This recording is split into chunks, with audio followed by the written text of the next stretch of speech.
25x² plus 36y² এর সাথে কত যোগ করলে যোগফল পূর্ণবর্গ সংখ্যা হবে? পূর্ণবর্গ সংখ্যা বলতে আমরা বোঝাই a প্লাস b তার হোল স্কয়ার। এই যে হোল স্কয়ার না, হোল স্কয়ার বলতে এটিকে বলা হয় হচ্ছে পূর্ণবর্গ সংখ্যা। খেয়াল করে দেখো এখানে 25x² আর পরে আছে 36y²। এখন এটা যদি আমরা ক্যালকুলেশন করি, একটু খেয়াল করবা, সেটি হচ্ছে 5x তার হোল স্কয়ার। জায়গা রেখে দিলাম, যেহেতু হোল স্কয়ার সূত্র করবো আমরা, তাহলে এই জায়গাটা রাখলাম হচ্ছে যেখানে 6y তার হোল স্কয়ার। দুইটা কিন্তু করে ফেলেছি। এখন কত করলে a plus b whole square সূত্র? তাহলে এখানে আমরা জানি সূত্রের 2, আর এখানে a সমান জানি যে 5x, এখানে আমরা লিখেছি যেহেতু 5x ইন্টু আর b সমান 6y। তাহলে খেয়াল করে দেখো a plus 2ab plus b square সূত্র হয়ে গেল।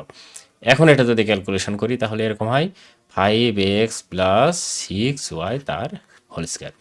এখন দেখো তো, আগে ছিল এইরকম, এখান থেকে যদি এইরকম আসতে হয়, মানে এখানে বলছে পূর্ণবর্গ সংখ্যা হবে। পূর্ণবর্গ সংখ্যা করতে হলে এটা আমাকে আসতে হবে, আর এটি কিন্তু পূর্ণবর্গ সংখ্যা হয়ে গেল। এই ক্ষেত্রে এখন আমাদের অঙ্কটি করতে হবে যে যোগ করতে হবে এই যে মাঝখানের এইটুকু। তার মানে এইটুকু যদি এখন আমরা মাঝখানে যোগ করি, সেক্ষেত্রে আমাদের হবে হচ্ছে 2 ইন্টু 5x ইন্টু 6y। এটা ক্যালকুলেশন করলে 5 দুগুণে 10, 6 10 60, তাহলে 60xy। ওকে, এখানে লিখতে হবে 60xy। এটি হচ্ছে উত্তর।